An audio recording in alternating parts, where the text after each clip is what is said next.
ថ្ងៃនេះអតិថិជនចាស់គាត់ធ្វើការកម្មង់ដើមបនសៃ3ដើមបន្ថែមទៀតដោយសារមុនគាត់យកទៅអស់2ដើមហើយជាមួយនឹងដើមត្រយ៉ងបនសៃប៉ុន្តែដោយសារគាត់ឃើញ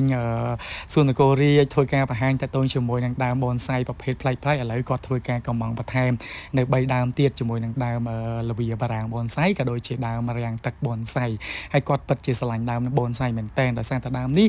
គាត់គិតថាវាមិនធំពេកហើយក៏វាមិនតូចពេកដែរវាល្មមក្នុងការលម្អនៅគេឋានរបស់គាត់ហើយអ្វីដែលពិសេសគឺគាត់ចូលចិត្តប្រភេទដើមបនសៃដែលវាមានដើមប្លែកៗចឹងណាអញ្ចឹង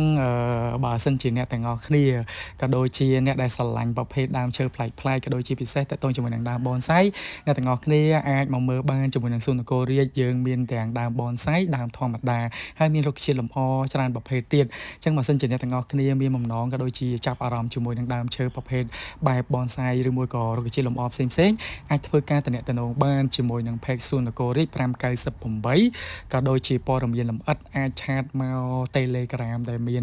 លេខទូរស័ព្ទដាក់ខាងលើក៏បានដែរយើងមានជាប្រភេទដើមបនសៃប្លែកៗជាមួយនឹងរុក្ខជាតិលម្អផ្សេងៗហើយខាងសួននគររាជក៏មានសេវាកម្មផ្សេងៗដែរដូចជាសេវាកម្មរៀបចំសួនសេវាកម្មថែទាំរុក្ខជាតិអីផ្សេងៗហើយបើសិនជាចង់ដឹងព័ត៌មានច្បាស់អាចតាក់ទងបានជាមួយនឹងលេខ Telegram ដែលខ្ញុំដាក់ខាងលើហ្នឹងណាឬក៏មកដល់កន្លែងផ្ទាល់ក៏បានដែរអរគុណសម្រាប់ការទស្សនាវីដេអូ